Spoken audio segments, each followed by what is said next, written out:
Welcome to lunch hour. This is Satish. ఇవాళ కాకినాడ చిత్రాడలో జనసేన ఆవిర్భావ సభ జరగబోతోంది. గెలిచిన తర్వాత తొలి ఆవిర్భావ సభలో పవన్ ఏం మాట్లాడబోతున్నారు? 12 ఏళ్ల జనసేన ప్రస్థానంలో సాధించిందేంటి, సాధించాల్సిందేంటి? రాజకీయంగా జనసేన నేతగా పవన్ కళ్యాణ్ భవిష్యత్ ఏంటి? జనసేన ఆవిర్భావ సభ సందర్భంగా స్పెషల్ అనాలిసిస్ పవన్ తుఫాన్ ఇప్పుడు లంచ్ అవర్ డిబేట్లో చూడబోతున్నాం. చర్చలో పాల్గొంటున్నారు ప్రముఖ విశ్లేషకులు పెంటపాటి పుల్లారావు గారు. పెంటపాటి పుల్లారావు గారు, జనసేన ఆవిర్భావం కానీ ఆ తర్వాత 21 సీట్లు గెలుచుకోవటం ఇలాంటి చాలా సందర్భాల్లో మనం మాట్లాడుకున్నాం. కానీ గతంలో జనసేన పార్టీ ఆవిర్భావ సభకి దీనికి చాలా తేడా ఉంది.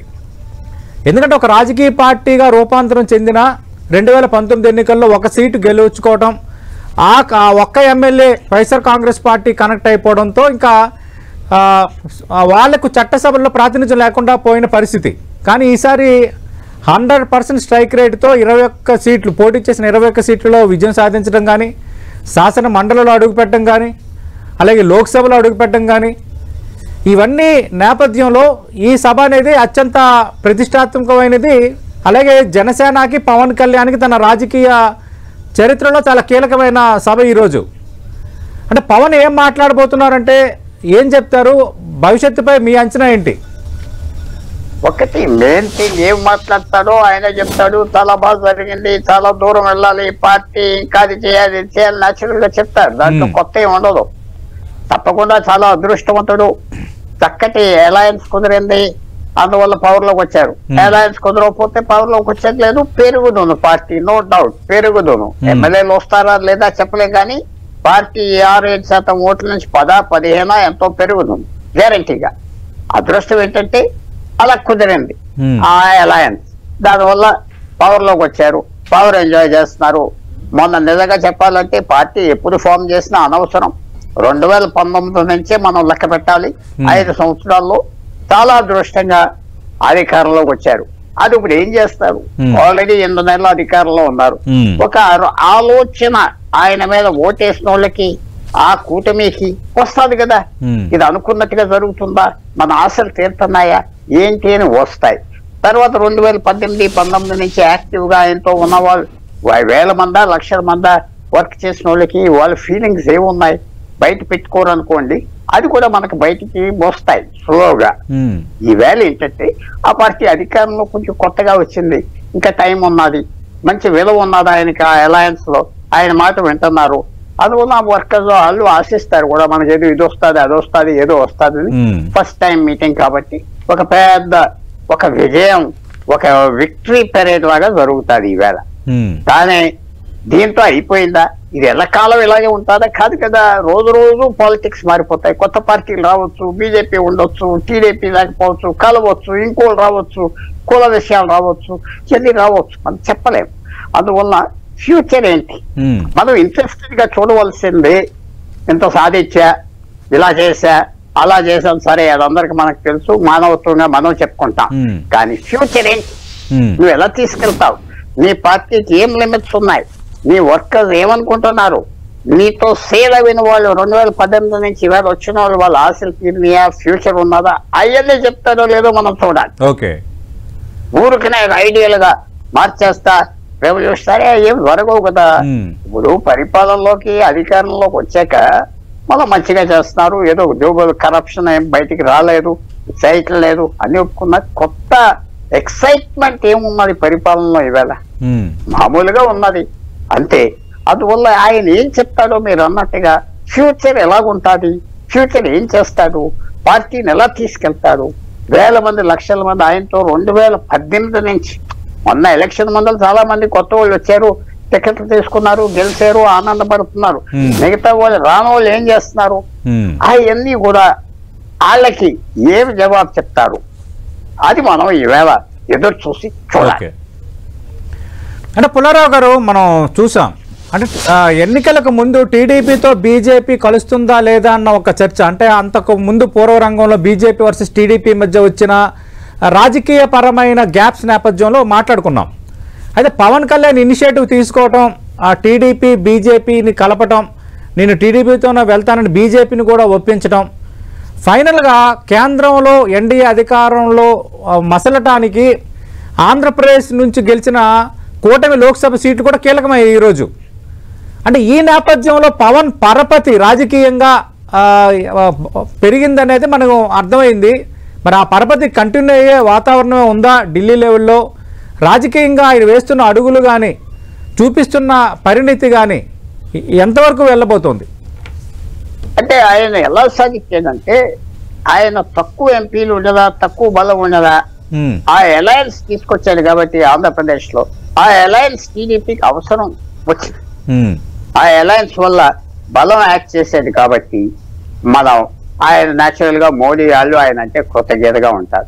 చిన్న విషయం మర్చిపోకూడదు, చంద్రబాబు నాయుడు న్యాచురల్ పార్ట్నర్ కాదు కదా బీజేపీకి. 2018లో వెళ్ళిపోయాడు కదా, 2019లో ఆయనే కదా అలయన్స్ పెట్టేది వ్యతిరేకంగా బీజేపీకి, ఆయనే కన్వీనర్ కదా. కానీ రాజకీయాల్లో అందరూ అన్ని మర్చిపోతారు. ఇవాళ స్నేహితుడు, రేపు ఎరువును మళ్ళీ కలిసిపోదు. అందువల్ల అది పవన్ కొంచెం గట్టిగా చేసాడు, ఆర్కిటెక్ట్ ఈ అలయన్స్ కని మనం ఒప్పుకోవాలి. దానివల్ల న్యాచురల్ గా ఇప్పుడు ఉన్న ప్రభుత్వానికి మోడీకి చాలా కృతజ్ఞత ఉంటుంది. బాగా చేసాడు. మనకి 21 మంది ఎంపీలు వచ్చారు 25లో. ఆ అకౌంట్ చాలా ఉపయోగపడింది అలయన్స్ కి. లేకపోతే కష్టంలో పడిపోతుంది ఇక్కడ అలయన్స్ లేకపోతే బీజేపీ. ఎందుకంటే రాష్ట్రపతి అదే చూస్తాడు, ప్రీ పోల్ అలయన్స్ పిలవటానికి. సో తప్పకుండా ఆయన అంటే ఆ పరపతి పెరిగింది. కానీ ఆ పరపతితో ఏం చేస్తావు అది ప్రశ్న. శబాష్ మోడీ అంటున్నాడు, శబాష్ అంటాం. దానివల్ల సరే తుఫాన్ అని పార్లమెంట్ సెంట్రల్ హాల్లో మీటింగ్ లో మాట్లాడారు కదా, తుఫాన్ పవన్ కాదు ఆయన తుఫాన్ అని. ఇది కరెక్టే. ఇప్పుడు ఈ 9 నెలల్లో తుఫాన్ వల్ల ఏమొచ్చింది మోడీ మాటలు, అది ప్రజలు చూస్తారు. అంటే ఇంకా అప్పుడే చూడరు, అంత కొత్త వ్యవహారంగా ఇంకా నడుస్తుంది కాబట్టి రాను రాను ఏమిటి దానివల్ల ఆయన ప్రొజెక్ట్ ఎలాగ వేడు. దానివల్ల నేను ఇది మాత్రం ఒప్పుకోను. ఏదో రాష్ట్ర ప్రయోజనాలని పెద్ద మాటలు వాడతారు చాలా మంది. పెద్ద రాష్ట్ర ప్రయోజనాలు అని అది నేను పెద్ద పట్టించుకోను. ఎందుకంటే అది ప్రజలు అందరికి తెలుసు, జరిగేది న్యాచురల్ గా జరుగుతాయి. పట్టాలు వేస్తారు, రోడ్లు వేస్తారు, ఇవన్నీ నార్మల్. ఆ డబ్బులు ఖర్చు పెట్టాలి. ఖర్చు పెట్టకపోతే పెద్ద కంపెనీలు ఊరుకోవు. అందువల్ల ఇప్పుడు ఏం చేస్తాడు, ఆయన ఎలా పెరుగుతాడు ఈ పరపతి, మోడీ అని మాట వినేది పెరుగుతాడా, పెరగలడా, ఏంటి? మనకి జూన్ లో అధికారంలోకి వచ్చారు, ఇప్పుడు 9-10 నెలలు అవ్వింది. అది ఇంకా టైం ఉన్నది. నేనేం తొందరపడి చెప్పట్లేదు. అది ఎలా చేస్తాడు? అధికారంలో ఆంధ్రప్రదేశ్ లో వచ్చారు, ఇంకా ఎదురు చూస్తున్నారు. మంచి అధికారం చేతిలో ఉన్నది సెంట్రల్ గవర్నమెంట్ లో. ఏం జరగబోతుంది ఏంటి? సో ఇప్పుడు ఈవేళ మెసేజ్ ఏమిస్తాడు? మనం సాధించింది చాలా గొప్పగా సాధించాం అంటాడా, ఇంకా దూరం వెళ్ళాలంటాడా, ఇప్పుడు ఉన్న ప్రభుత్వం వల్ల ఏం ఉపయోగం లేదంటాడా, చాలా ఉపయోగం అన్నదంటాడా? అవన్నీ మన స్పీచ్ మీద ఒక ఇండికేషన్ వస్తుంది. కానీ ఆయన అనుకున్నది ఒకటి, ఈవెంట్స్ వేరే అయిపోతాయి. ఈవెంట్స్ వస్తే సమస్యలు వేరే వచ్చేస్తాయి. కొత్త వాళ్ళు వస్తారు. జ్ఞాపకం పెట్టుకోండి, పాలిటిక్స్ భారతదేశంలో మార్చిపోయి కొత్త పాలిటిక్స్, కొత్త వాళ్ళు ఎప్పుడైనా బయటికి రావు. ఆంధ్రప్రదేశ్, తెలంగాణలో ఎక్కడైనా ఇంకా పార్టీలు పెరగవచ్చు, నాయకులు రావచ్చు, ఇటు వెళ్ళొచ్చు. ఆయన ఎలా హ్యాండిల్ చేస్తాడు? మీరు అడిగిన ప్రశ్న. శబాష్ అనుకుని తుఫాన్ అనుకుంటే అయిపోయిందా? ఏం చేస్తారు దానివల్ల? ఆయన బెనిఫిట్ కి, ఆయన ఫ్యూచర్ కి, రాష్ట్రానికి అన్ని కలిపి అది ఇంకా మనకి ఇంకా కనపడలేదు కదా, అది చూడాలి. అంటే పెంటపాటి పుల్లారావు గారు, అంటే పొత్తుపై కానీ అలాగే ప్రధానంగా ఈ సీఎం పదవి ఈ తరహాగా ఎప్పుడు ఈ సోషల్ మీడియాలో నడుస్తూనే ఉంటుంది. పవన్ కళ్యాణ్ సీఎం అవ్వాలి అని ఆయన ఎక్కడికి వెళ్ళిన జనసేన కార్యకర్తల అభిమానులు సీఎం అని మాట్లాడటం, అంటే వీటన్నిటిపైన కూడా స్పష్టత ఇస్తాడా? ఇందాక మీరు అన్నట్టుగా ఇంకా 4 ఏళ్లకు పైగా పరిపాలన అందించాల్సి ఉంది కూటమి. ఈ నేపథ్యంలో ఇలాంటి వ్యాఖ్యలు చేస్తున్నప్పుడు ఆయన కొంత విసురుకుంటున్నారు, మీరు అలా పిలవద్దు అని. వాటిపైన ఏమైనా కొంత పార్టీ క్యాడర్కి స్పష్టత ఇచ్చే అవకాశం ఏమైనా ఉంటుందా? అలాగే మీరు అనొద్దంటాం, అది కూడా బాగుంటది కదా. ఏదో ముఖ్యమంత్రి అంటున్నారు కానీ నాకు అక్కర్లేదు అంటాడు కదా. మోడీ అని మీటింగ్ లో ఆయనకి ఇష్టం లేనట్టుగా ఉంటాడు, కానీ ఇష్టం కదా. కానీ ఏమంటాడంటే ఈ కోalition, ఈ కూటమి చాలా బాగున్నది, 15 సంవత్సరాలు 20 సంవత్సరాలు ఉంటుంది అన్నాడు కదా. ఆయనే అన్నాడు కదా మన ఎక్కడ. సో కూటమిని పొగుడుతాడు, ముఖ్యమంత్రిని పొగుడుతాడు, బీజేపీని మోడీని పొగుడుతాడు. సో అది ఉంటుంది. అది కాకుండా ఏం చెప్పగలరు? వాళ్ళని విమర్శించి ఉండలేదు కదా కూటమిలో. సో ఏ మాత్రమైనా తక్కువ పొగిడితే వీళ్ళు ఏదో తేడాలు వచ్చేసి మునిగిపోతారని వస్తారు కాబట్టి బాగా కొంచెం గట్టిగా మంచి కంటతో పొగుడుతారని మనం ఏదో చూడవచ్చు. లేకపోతే సస్పెషన్స్ వస్తాయి. ఎలా అన్నారు, ఆయన డిప్యూటీ ముఖ్యమంత్రి అయిపోతున్నాడు, ఇంకోడు ఇంత తగ్గిపోతాడు కదా, ఈ పుకార్లు వస్తాయి అని కదా. సో బాగా పొగుతాడు, ఇవాళ చక్కటి మాటలు అంటాడు, చాలా బాగున్నది అంటాడు. లేకపోతే ఆయన ప్రభుత్వాల్లో ఆయన ప్రాబ్లమ్స్ వచ్చేస్తాయి. ఇవాళ ఆయన సైలెంట్ గా ఉంటే ప్రాబ్లమ్స్ వస్తాయి. సో తప్పకుండా నేను ప్రిడిక్ట్ చేస్తున్నా చాలా చక్కగా పొగుతాడు. ఆ మీటింగ్ ఎన్ని గంటలో ఇంకా నాకు తెలియట్లేదు, తప్పకుండా అది మాత్రం మనం ఎదురు చూడవచ్చు. అంటే ఇప్పుడు ఇక్కడ నేషనల్ అంటే జాతీయ రాజకీయ పరిణామాలు ప్రస్తుతం ఎదురవుతున్న సవాళ్ళ నేపథ్యంలో ఈ చిన్న పార్టీలు సస్టైన్ అవ్వటం పైన కూడా ఒక చర్చ జరుగుతోంది. దీనిపై మీ అంచనా ఏంటి? ఎందుకంటే జనసేన 12 ఏళ్ల క్రితం ఒక పార్టీగా ఏర్పడి 2009లో ఒక శాసనసభ్యుడు గెలుచుకుని 2024లో 100% స్ట్రైక్ రేట్తో గెలవడమే కాకుండా కూటమి ప్రభుత్వం ఏర్పడడం, అలాగే కేంద్రంలో ఎన్డీఏ రావడానికి ఒక ప్రధాన ప్రాతిపదికగా మారింది జనసేన. అంటే ఈ రిలవెన్స్, ఈ ఇంపార్టెన్స్ భవిష్యత్తులో కూడా ఉండబోతుందా? పవన్ అడుగులు చూస్తే మీ అంచనా ఏంటి? వాళ్ళు ఒక చిన్న ఎగ్జాంపుల్ ఇస్తారు. చిన్న పార్టీ నితీష్ కుమార్ పార్టీ బీహార్ లో 98లో ఫామ్ అవ్వింది. ఒకళ్ళు ఎదురు ఎమ్మెల్యేలు వచ్చారు. అవును. 2002 నుంచి ముఖ్యమంత్రిగా ఒక 6 నెలలు తప్ప ఆయనే ఉన్నారు. 23 సంవత్సరాలు. ఎమ్మెల్యేలు ఎంతమంది ఉంటారు? 240లో 30, 50 మంది, 60 మంది, 70 మంది అంతే. మోస్ట్ సక్సెస్ఫుల్ చిన్న పార్టీ, ప్రాంతీయ పార్టీ, అలయన్స్ తో ఫామ్ చేసిన పార్టీ నితీష్ కుమార్ బీహార్. ఆయన సొంతంగా ఇప్పుడు అది మనం చూసుకుంటే 25 years, 25 సంవత్సరాలు సస్టైన్ అవుతుంది, పవర్ లో ఉన్నది. అలాంటి కొన్ని పార్టీలు ఉన్నాయి పవర్ పంచుకోవటం. రామ్ విలాస్ పార్టీ బీహార్ లో పెరగపోయినా ఆయన పదవులు మాత్రం సెంట్రల్ మినిస్టర్ అయి తెచ్చుకుంటా ఉంటాడు. ఆయన కొడుకు కూడా వ్యాపారం చేస్తున్నాడు. అలాగే అందువల్ల ఆ ఎగ్జాంపుల్స్ తీసుకుంటే ఇప్పుడే ఈయన ప్రయాణం స్టార్ట్ అవి పవన్ కళ్యాణ్ అంతే కదా. మొన్న ఎమ్మెల్యే అయ్యాడు కదా, మొన్నే మంత్రి అయ్యాడు కదా. సో ఇప్పుడే స్టార్ట్ అవ్వింది. 25 సంవత్సరాలు కాదు, 10 సంవత్సరాలు సస్టైన్ చేయడానికి ఏం చేయాలి? మోడల్ ఆఫ్ సక్సెస్ ఎవరిది? నితీష్ కుమార్ పార్టీ ఒక మంచి మోడల్ ఆఫ్ సక్సెస్. చాలా చిన్న పార్టీలు ఉన్నాయి. నితీష్ కుమార్ ఎందుకు చెప్తానంటే అది పూర్తిగా వంశపాలిక పార్టీ కాదు. కుటుంబ సభ్యులు కూర్చుని కులమే కాకుండా ఆయన బ్రాడ్ ప్రజాస్వామ్యం పార్టీలో ఉంటాడు. ఆయన పార్టీలో దానివల్ల సస్టైన్ అవ్వాలి. ఎక్కువ మంది సలహాదారులు ఉంటాడు, అందరికీ ఫ్రీ ఎంట్రన్స్ ఉంటాడు, వెళ్ళిపోయిన మళ్ళీ తిరిగి రావచ్చు, ఓపెన్ గా ఉంటాడు డిస్కషన్స్. కాబట్టి ఆయన సర్వైవ్ అవ్వాలి. మా నేత జార్జ్ ఫెర్నాండెస్ ఆయన పార్టీ ఫౌండర్ గా పెట్టుకుని ఒక 8 సంవత్సరాలు అది కూడా ప్రయాణం చేసేది. అంత కష్టమైన వ్యక్తితో నితీష్ కుమార్. సో అది ఎందుకంటే డెమోక్రటైజ్ చేసిన పార్టీ, అంటే ప్రజాస్వామ్యం ఉన్న పార్టీ. అది చిన్న పార్టీ అయినా, చిన్న ప్రాంతీయ పార్టీ. అలా చేయగలదా పవన్ కళ్యాణ్? ఆ రూపం ఇవ్వగలదా జనసేనకి? 1 man షోగా ఉంటుందా? పెరుగుతుందా? అంటే మీరు అనొచ్చు వెంటనే, అదేంటండి మీరు ఎలాగంటున్నారు? ఈ ప్రాంతీయ పార్టీలు టీడీపీ ఏంటి, కేసీఆర్ ఏంటి, జగన్ ఏంటి, ఇవన్నీ మరి ఒక వ్యక్తి పార్టీలు కదా. అంటే మొత్తం స్టేట్ అంతా కవర్ అయిపోయింది. లక్కీగా అధికారంలోకి వచ్చాడు కేసీఆర్. మొదటిసారి పోటీ చేసి 10 సంవత్సరాలు ఎంజాయ్ చేశాడు. జగన్మోహన్ రెడ్డి గారు కూడా ఎంజాయ్ చేశాడు. చంద్రబాబు నాయుడు 30 సంవత్సరాలు బట్టి ఎంజాయ్ చేస్తున్నాడు. అదో చిన్న పార్టీ కాదు, సబ్ రీజనల్ పార్టీ కాదు. సబ్ రీజనల్ అంటే ఆ రాష్ట్రంలో ఒక ప్రాంతానికి బాగా ఎదిగిపోవడం. సో అది ఎలా సక్సెస్, ఎలా సర్వైవ్ అవ్వాలి ఆయన ఎదురు చూడాలి. ఒకవేళ ఈ కూటమిలో ఇబ్బందులు వస్తే ఏం చేస్తాడు? ఒంటరిగా పోటీ చేస్తే ఎన్ని సీట్లు వస్తాయి? మళ్ళీ ఈ కూటమిలో తర్వాత ఏం వస్తాయి? బీజేపీ గవర్నమెంట్ వీక్ అయిపోయిందనుకో అవతల బొమ్మంటారా వాళ్ళని? అనొచ్చు కదా. కదా ఇదేమన్నా సంబంధాలా? ఇది అది గెట్అవుట్ అంటారు రాజకీయంలో. సాయంకాలానికే మార్చేసుకుంటారు పార్ట్నర్స్, మీకు తెలుసు కదా. సాయంకాలానికి మార్చుకుంటారు అలయన్స్. అందువల్ల ఆయన సర్వైవ్ అవటానికి నా వ్యూ ఆయన చేసిన డెమోక్రటైజ్ చేయాలి. మంచి ఉదాహరణ నితీష్ కుమార్. ఇంకోటి కూడా పెద్ద పార్టీ అయినా బీజేడీ పార్టీ నవీన్ పట్నాయక్ ముందల బీజేపీతో అలయన్స్ పెట్టుకుని పాకి 10 సంవత్సరాల తర్వాత గెలిచేశాడు. సో ఆ పార్టీలో కూడా చాలా డెమోక్రసీ ఉంటుంది. కనపడకపోయినా మనకి కనపడకపోయినా ఆ పార్టీ నాయకులు ఏంటి? నవీన్ పట్నాయక్, నితీష్ కుమార్. వాళ్ళ మీద ఎప్పుడు కరప్షన్ ఛార్జెస్ రాలేదు. వాళ్ళంటే అతి ప్రేమ, అందరికి పెద్ద మనుషులుగా వచ్చారు. అది ఒక సక్సెస్ఫుల్ ఫార్ములా అని నేను భావిస్తాను. ఆ ఫార్ములా తీసుకోవాలి. ఆయన పార్టీ పెరగాలంటే డెమోక్రటైజేషన్ ఉండాలి. ఎంతో మంది సలహాలు తీసుకోవాలి, ఎంతో మందిని రమ్మనాలి, ఎంతో మందితో అడ్జస్ట్ అవ్వాలి. లేకపోతే కష్టం.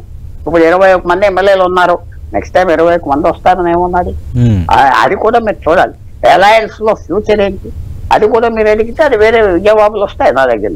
అందువల్ల ఇది ఆయన డెమోక్రటైజ్ చేయాలి. డెమోక్రటైజ్ అంటే ఆయనకున్న చారిస్మా ఉన్నది, ఎవరు అక్కర్లేదు అనుకుంటే మాత్రం కష్టం. మొన్నకు ఊపుతో అందరూ సపోర్ట్ చేశారు, కొత్త కష్టపడ్డాడు చూద్దాం అని. చాలా మంది డిసప్పాయింట్ అయిపోతారు కదా. అధికారులు చాలా మందికి చేయలేదు కదా. 170 నియోజకవర్గాలు ఉన్నాయి, ఒక 21 పోటీ చేశారు, మిగతా 154 ఖాళీయే కదా. అక్కడ కార్యకర్తలు ఏంటి, వాళ్ళు ఏం చేస్తున్నారు, వాళ్ళ ఆశలు ఏంటి, వాళ్ళకి ఏం జవాబు చెప్తారు? ఇప్పుడు ఉన్న ఎమ్మెల్యేలు సరిగ్గా పనిచేస్తున్నారా? కొంతమంది ఇతర పార్టీల నుంచి వచ్చారు, గుడ్ బై చెప్తారు కదా. ఇవన్నీ ఫ్యూచర్ లో ఆయన సస్టైన్ ఇలా ఉంటుంది. 4 సంవత్సరాల తర్వాత ఆయన అనుకుంటాం కూడా కరెక్ట్ కాదు. ఎంతో చేంజ్ వస్తుంది, ర్యాపిడ్ చేంజ్, అది ప్రజల్లో వస్తుంది. అంత ఈజీగా సాటిస్ఫై చేయలేరు. మేము ఇచ్చాం కదా, మీకు ఈ డబ్బు ఇచ్చాం కదా, అదే కుదరవు. కొన్ని రోజులు ముచ్చటగా ఉంటుంది, కొత్త పెళ్లి కొడుకు వచ్చినట్టుగా అందరూ అధికారంలో చూసి అందరిని మెచ్చుకుంటారు. తర్వాత చాలా కేర్ఫుల్ గా నేను డెమోక్రటైజ్ అంటున్నానంటే, సబ్ రీజనల్ పార్టీస్ మీరు డెమోక్రటైజ్ చేస్తే సర్వైవ్ అయిపోతారు. ఎక్కువ మంది వస్తారు, ఇతర పార్టీల నుంచి వస్తారు, అక్కడ అసంతృప్తి ఉన్న వాళ్ళు వస్తారు. సో అది చాలా ఇంపార్టెంట్. ఒక కోర్టుతో నడిపించుకోవటం, నేను ఒక్కడనే ఉన్నాను చాలు, జనం నాకేస్తాడు అనుకోవటం మాత్రం అది సాగదు. సో ఈవేళ ఆయన ఇచ్చే మెసేజ్ మనకు మంచి ఇండికేషన్ వస్తుంది. ఏమన్నా నేను చెప్పి ట్యాకిల్ చేసాడా, నేను అసంతృప్తులు ట్యాకిల్ చేసాడా, కనపడిన అసంతృప్తి ఉన్నది ట్యాకిల్ చేసాడా, డెమోక్రటైజ్ చేస్తాడా, లేకపోతే ఇలాగే ఇదే రూట్ అనుకుంటే మాత్రం కష్టం. అది జరగదు. అది అడ్డాలు వచ్చేస్తాయి, పార్టీ ఫెయిల్ అవుతుంది. పార్టీస్ ఫెయిల్ అవుతాయి. ఎంతో అదృష్టం ఉంటే మళ్ళీ బయటకు తేలుకుంటారు. రామ్ విలాస్ పాస్వాన్ చచ్చిపోయాక ఆయన కొడుకుని గెంటేశారు. లక్కీగా మోడీ గారు పేర్కొన్నది వల్ల మళ్ళీ అతనికి పదవి వచ్చింది. ఆయన మంచి చేసుకున్నాడు మోడీని, మళ్ళీ అతన్నే గుర్తించి ఏదో చేశాడు. సో అవన్నీ లెసన్స్ మన ఎదురుగా ఉన్నాయి, మనకున్న పాఠాలు. అవి ఏమన్నా గుర్తు పెట్టుకుంటారా, గమనిస్తారా, లేకపోతే ఈ ఫార్ములా చాలా బాగున్నదే ఇలాగే పోతారా, అది మనం చూడాలి. అంటే మీ అంచనా ఏంటి? ఒకటి పవన్ కళ్యాణ్ చరిష్మా, 2 ఆ పార్టీకి ఉన్న ఒక రకమైన social profile, 3 Pawan fans across the caste and creed. అంటే వీటి నేపథ్యంలో భవిష్యత్తులో అంటే మీరు అన్నారు ఒక సబ్ రీజనల్ పార్టీగా అంటే కొన్ని ప్రాంతాలకు పరిమితమైన వాతావరణంలోనే జనసేన ఉందని, అంటే ఓవరాల్ స్టేట్ వైడ్ విస్తరించే అవకాశం ఉందా రాజకీయం ఇలాగా చేసుకుంటూ పోతే? అంటే ఒకటి, ఇప్పుడు 21 సీట్లే పోటీ చేశారు కదా, అవును, మిగతా 154 ఖాళీ కదా. ఆయనకి ఏమి సంబంధం లేదు కదా. మిగతా పార్టీ ఆయన పార్టీ ఎమ్మెల్యేలు లేరు కదా. మిగతా పార్టీ ఆయన కూటమి పార్టీ వాళ్ళు ఉన్నారు కదా, ఇక్కడ రానివ్వరు కదా వాళ్ళు ఎవరు. ఆల్రెడీ మనకు తెలుసు కదా, ఆ 154 నియోజకవర్గాల్లో ఎక్కువ చోట్ల అసలు వాల్యూ లేకుండా చేస్తారు, పార్టీ నుంచి వెళ్ళిపోతారు, అది నార్మల్. ఇప్పుడు ఎలక్షన్ వస్తాయి 2029. ఈయన 21 ఎమ్మెల్యేలకి కూర్చుంటాడా, ఇంకో 50-30 అడుగుతాడా, ఇస్తారా? అప్పుడు ఆ రోజు బీజేపీ కూటమిలో ఉంటాదా? బీజేపీ పాపులారిటీ పోతే బయటకు పోమంటారు, అది చెప్పేస్తా. బీజేపీ పాపులారిటీ ఉంటే ఉండమంటారు. సో చంద్రబాబు నాయుడు గారు ఆ రోజు పరిస్థితి ఏంటి? ఇది 4 years టైం అన్నది. ఎన్నో మార్పులు వస్తాయి, అనుకూల మార్పులు వచ్చేస్తాయి ఈ 4 సంవత్సరాల్లో, అది మాత్రం గ్యారంటీగా చెప్పచ్చు. సో అది ప్రిపేర్ అవ్వ ఉండాలి ఇప్పుడు. ఎందుకంటే ఆయన కొన్ని కారణాలు ఏమన్నాడంటే, మనం గెలవాలి ఎలక్షన్, జగన్మోహన్ రెడ్డి గారిని ఓడిస్తారు కాబట్టి తక్కువ సీట్లు పోటీ చేస్తున్నా, త్యాగం ఏమో అన్నారు, బాగానే ఉన్నారు. అది సాగదు కదా పొలిటికల్ పార్టీ. అదే ఓడిపోయినా గెలిచినా కొన్ని సీట్లు పోటీ చేయాలి కదా, లేకపోతే కుదరదు కదా. ఆ పార్టీ లేదంటారు కదా, ఎన్ని సంవత్సరాలు త్యాగం చేస్తాడు ఆయన వర్కర్స్. సో అది మెయిన్ ఛాలెంజ్ ఆయనకు వచ్చేది ఏంటంటే, 21 ఎమ్మెల్యేలు పోటీ చేశారు, ఈ కూటమి మొదలుకి వెళ్తుంది, ఇంకో 1, 2, 3 ఇస్తామంతే. అంటే దానివల్ల ఉపయోగం ఉన్నదా? అది పెద్ద ఛాలెంజ్ అయిపోతుంది రాను పెద్ద ఛాలెంజ్. మిత్రుల మధ్యనే పార్ట్నర్షిప్స్ పోతాయి కదా అనుకున్నాయి. అది ఎలా ట్యాకిల్ చేస్తారు? ఒకటేంటంటే చంద్రబాబు నాయుడు బాగా కాంప్రమైజ్ అవుతాడు, చేస్తాడు, allies ని బాగా చూస్తాడు. ఆయన హిస్టరీలో అలా చేస్తాడు, ఆయనకి తెలిసి ఇంపార్టెంట్. allies లేకపోతే మనం అధికారంలో రాలేము. సో కానీ ఈయన ఎంతవరకు 5 సంవత్సరాలకు ప్లాన్ చేయదు. చారిస్మా ఉన్నది ఇంత, అది తగ్గిపోతుందా? అధికారంలోకి వచ్చారు కాబట్టి చూడాలి ఎలా మేనేజ్ చేస్తారు. ఇప్పుడు ఇంకా కొత్త కాబట్టి ఏం చేసినా కొంచెం బాగుంటుంది, అందంగా ఉంటుంది. ఈ ఫోటోలు లిఖితో ఎవరు డీజీపీకి ఫోన్ చేయటం, అలా చేస్తే రాను దాని మీద అది కుదరదు. నువ్వు డెమోక్రటైజ్ చేస్తావా చేయవా, డెమోక్రటైజ్ చేస్తే జనం వస్తారు, నాయకులు నీతో ఉంటారు, మనకు వాయిస్ ఉన్నదంటారు, మన మాట వినపడుతుందంటారు. ఆశ్చర్యపోతారు. మీకు టీఎంకే చాలా డెమోక్రటిక్ పార్టీ. జిల్లా సెక్రటరీ చెప్పింది జరుగుతుంది. స్టాలిన్ కాదు, కరుణానిధి కాదు. చాలా ఆ ప్రాంతీయ పార్టీలో ఒక డైనాసిటీ ఉండినా అది డెమోక్రసీ కొన్ని లెవెల్లో ఉంటుంది. లేకపోతే పార్టీలో వెళ్ళిపోతారు కదా. వాళ్ళు ఉండాలంటే వాళ్ళ స్థానం ఇవ్వాలి కదా, వాళ్ళని పెరగనివ్వాలి కదా, వాళ్ళకి వాయిస్ ఇవ్వాలి కదా. ఇవాళ కాంగ్రెస్ పార్టీ ఎందుకు పోతుంది? డెమోక్రసీ తగ్గిపోయింది కాబట్టి. డెమోక్రసీ ఉంటే కాంగ్రెస్ పార్టీ మళ్ళీ మంచి పొందుకునే అవకాశం ఉన్నది కదా. డెమోక్రసీ లేదు. ఎక్కడో ఢిల్లీ వెళ్ళాలి, టికెట్ తెచ్చుకోవాలి, ఆ చుట్టూరా తిరగాలి, ఇంకెవడో లేదు అని వచ్చింది కాబట్టి. అంటే పుల్లారావు గారు అంటే సినీ జర్నీపై పవన్ స్పష్టత ఏమన్నా ఇచ్చే ఛాన్స్ ఉందా ఈరోజు? ఎందుకంటే ఆల్రెడీ ఆయన నటిస్తున్న సినిమాలు ఒక 4-5 సెట్స్ మీద ఉన్నాయి, ఇంకా షూటింగ్ ప్రారంభం కానీ కూడా ఉన్నాయి.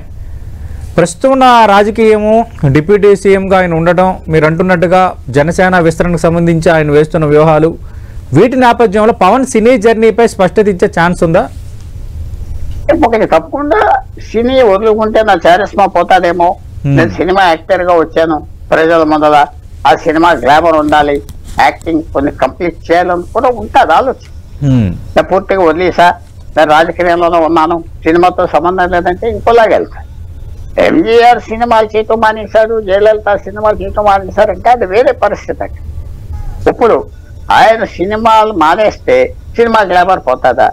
సినిమా గ్లామర్ పోతే చారిస్మా పోతుందా? అది ఆయన ఎస్టిమేట్ చేసుకోవాలి. అది కరెక్టే కదా సమయం చెప్తారు. సినిమాలు మానేశాడు, అది మనకు 3 సంవత్సరాల తర్వాత ఆయన గ్లామర్ తగ్గిపోయింది అనుకో, దాని గురించి అనుకుంటాం. సినిమా మానకపోతే రాజకీయంలో ఇంట్రెస్ట్ లేదంటాడా?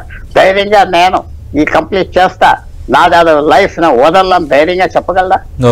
ధైర్యంగా చెప్పే పని ఉన్నదా?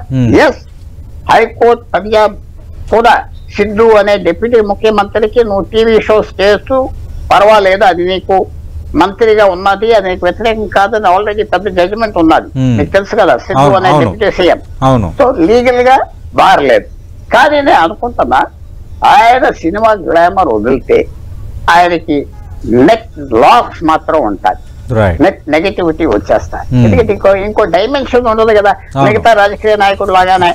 ఆ సినిమా వేయటంలో చంద్రబాబు నాయుడు మంచి పొలిటికల్ గా అన్ని చేయగలరు, కానీ ఈ సినిమా యాక్టర్ కాదు కదా. జగన్మోహన్ రెడ్డి గారు యాక్టర్ కాదు కదా, బీజేపీలో ఎవరో యాక్టర్ లేదు కదా. ఆ డైమెన్షన్, ఆ స్పెషల్ క్వాలిటీ ఆయనకు పోతాడు. ఆయన మామూలు పొలిటీషియన్ అయిపోతాడు, నాలాగా అయిపోతాడు, అయిపోతాడు. సో అది వదులుకోకూడదు, ఆ ధైర్యం ఉండాలి. అది ఎలా వదులుకోకుండా చేయాలి.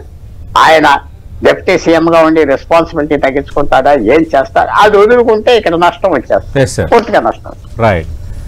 రైట్, థ్యాంక్ యూ పెద్దపట్టి పుల్లారావు గారు. మళ్ళీ పవన్ కళ్యాణ్ వ్యాఖ్యలు చేసిన తర్వాత కూడా మనం రేపు ఎల్లుండి మనం విశ్లేషించవచ్చు. అటు 12 ఏళ్ల ప్రస్థానం జనసేనకు సంబంధించి ఒక రకంగా గ్రాఫ్ పెరిగినట్టుగానే మనం స్పష్టంగా అర్థం చేసుకోవాలి.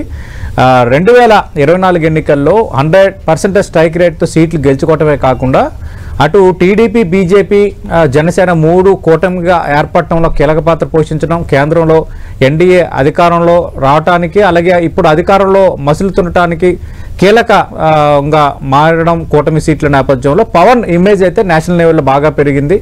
పవన్ కాదు ఆయన తుఫాన్ అంటూ ప్రైమ్ మినిస్టర్ మోడీ మాట్లాడిన అంశం ఇప్పటికీ బీజేపీ దగ్గర పవన్ కళ్యాణ్కు అంతే హ్యాండ్గా నడుస్తున్న వాతావరణం ఉన్న నేపథ్యంలో మరి ఈరోజు పవన్ కళ్యాణ్ ఏం మాట్లాడబోతున్నారు, ఏం చెప్పబోతున్నారు, సినీ జర్నీపై ఎలాంటి ప్రకటన చేయబోతున్నారు అనేది అందరూ ఆసక్తిగా ఎదురు చూస్తున్నారు. గెలిచిన తర్వాత జరుగుతున్న తొలి ఆవిర్భావ సభ కాబట్టి అందరి కళ్ళు పిఠాపురం వైపే ఉన్నాయి. దీనికి సంబంధించిన అప్ టు డేట్ కవరేజ్ కోసం మీరు 10 టీవీ వాచ్ చేయొచ్చు. ఇది వాటి లంచ్ అవర్ డిబేట్.